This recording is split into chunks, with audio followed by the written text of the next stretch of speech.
Hello, I'm Sarah from South London Sling Library, and today I'd like to show you how to back carry in the ErgoBaby Omni Breeze. With a back carry on an ErgoBaby, you're looking for your baby to be at least 6 months old. You want them to be 6 months old or sitting unaided. And as long as they can do both those, as long as both of those apply, then you're good to go, really. You're likely to already be using the seat of your carrier on the widest seat setting.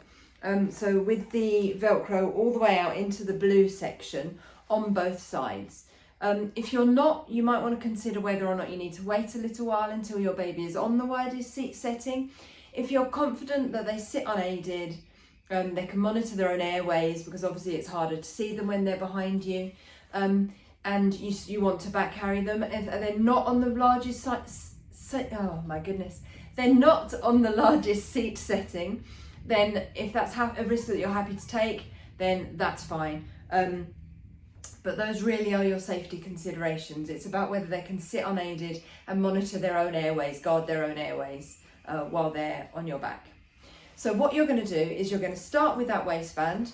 I'm going to flip that waistband in towards me, and I'm going to put it relatively high on my body. You may currently be wearing your carrier down here because your baby is taller, but you want to put it relatively high on your body because ideally you want your baby's head to be up here, kind of at your shoulder height, so that they can see over your shoulder. One of the benefits to a back carry is that they're nice and high and they have the same vantage point as you. Generally by this age they've outgrown the facing away position, and so you're not as comfortable using them facing away from you anymore because it pulls on your back and your shoulders, because their weight, their centre of gravity sits further away from you and it's all pulling forward. It hurts your back. Getting them into this nice high back carry can be a really good alternative to that facing away position for a bigger baby.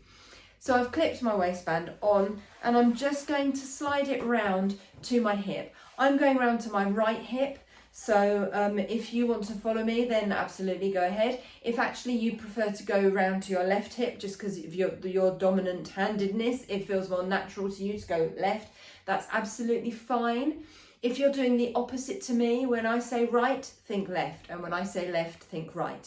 Just got to bear that in mind. I'm using my right hip and going round to my right. If you're doing the opposite, then just remember to reverse your lefts and rights. So now I've got my carrier on, I need my baby.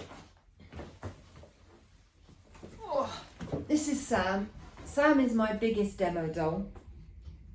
All I'm going to do is I'm going to hold Sam on my hip so that they are sitting centrally, or about as centrally as I can manage, over that body panel. They're sitting on my hip.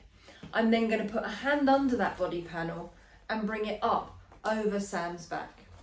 Now, the thing about Sam has a freakishly short torso, so I have not needed to use this extra head pillow to extend the height of the carrier.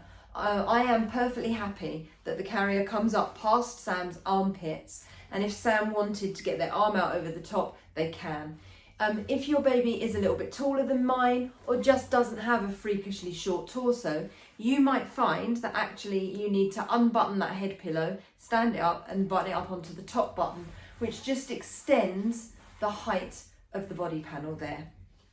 One thing before I carry on, what I have forgotten, is you can also unzip your little pocket under here and unpack your sleep hood, because sometimes for a baby of this age on your back, you may need that. This is where this sleep hood really comes into its own, what it's intended for. So from here, I'm going to take these shoulder straps and I'm going to bring them together in front of Sam. So I've kind of created a seat belt. I've got hold of both of those shoulder straps in my left hand. And at this stage, particularly if you've never put your baby on your back before, you can play a little game with them. You can use those shoulder straps and kind of go, oh, I've dropped you. Oh, I've dropped. The babies love that little element of risk. They generally roar with laughter.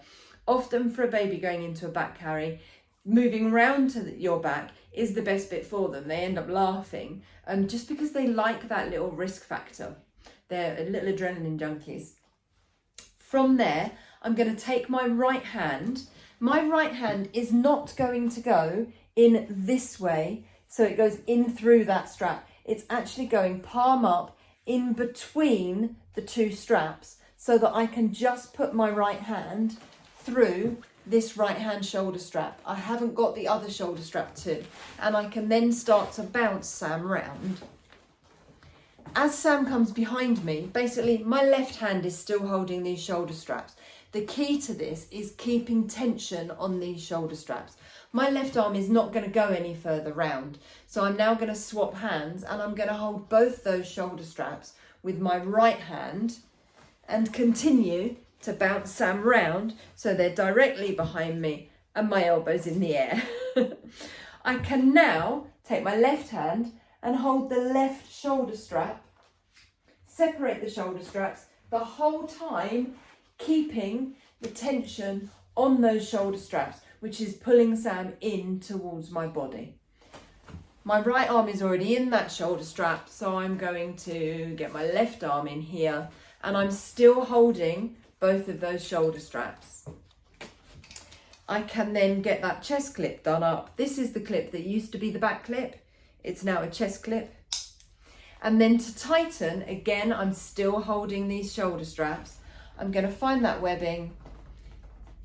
It's back here, and I'm going to pull forwards to tighten. I've lifted Sam's hand through that strap. Honestly, your baby or child will probably do that on their own. Sam has no muscle tone.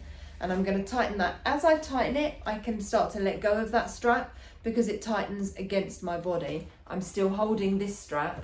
I can now swap hands, tighten this strap, and as it tightens against my body, I can let go of it.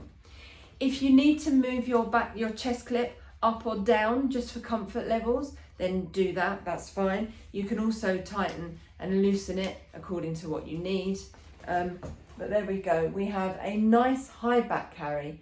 Sam can look over my shoulder, we've got the same viewpoint, we can stand, we can talk about the ducks on the pond or the aeroplane in the sky or whatever it is that we can see. Once you've got your baby on your back, have a quick check with your hands and just make sure they've got roughly the same amount of leg out on either side of the body panel.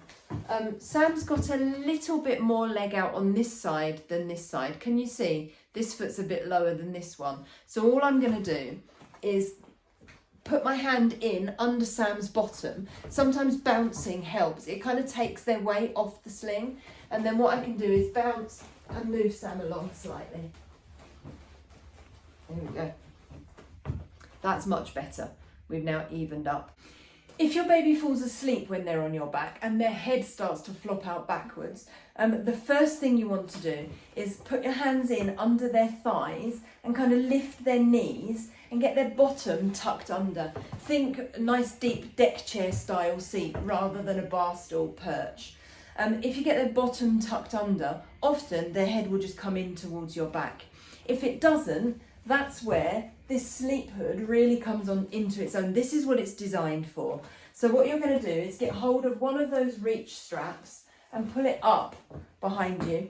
You can then track across the top edge of that sleep hood to find the second reach strap,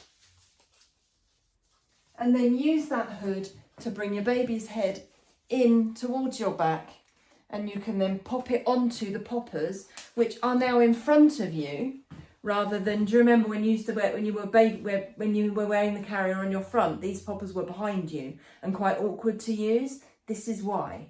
Because it's designed for use when the baby's on your back, the poppers are then in front of you, and it's super easy just to pop that hood on to hold your baby's head while they're asleep. And then once they're awake, very easy, quick action release, drop that sleep hood again.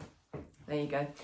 To get the baby down, we're basically going to reverse the process. If you've got home, to be fair, if you've got home, the easiest way to get them down is to sit down on a chair or a sofa, unbuckle your chest clip, unbuckle your waistband, slip your shoulders out and stand up. You leave the baby and the sling on the sofa or the chair. If you have another adult with you, you can unclip, they can hold the baby's weight, you can slip your shoulders out, they can take the baby. If you're alone, this is what you're going to do. We're going to reverse the process. So I'm going to unclip that chest strap. I'm then going to use my right hand. Remember, I'm coming round to my right. If you're going around to your left, you're going to use your left hand. So I'm going to use my right hand to hold that left shoulder strap. I'm then going to find that buckle under my arm and very slightly loosen, just a tiny bit, just enough so that I can get that left hand out of that shoulder strap and down. I'm now holding that strap again with my right hand across my body.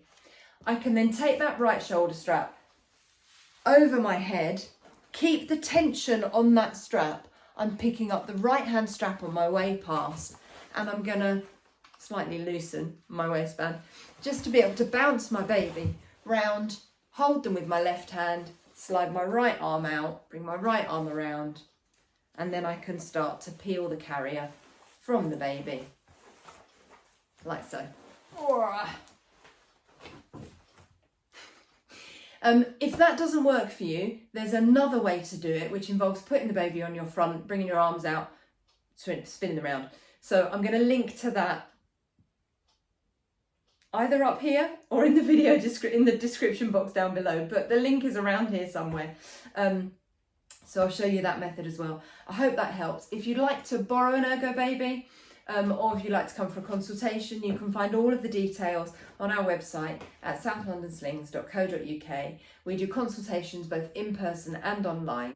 So I hope that helps. If you've got any questions, leave them in the comments down below and I'll do my best to answer them.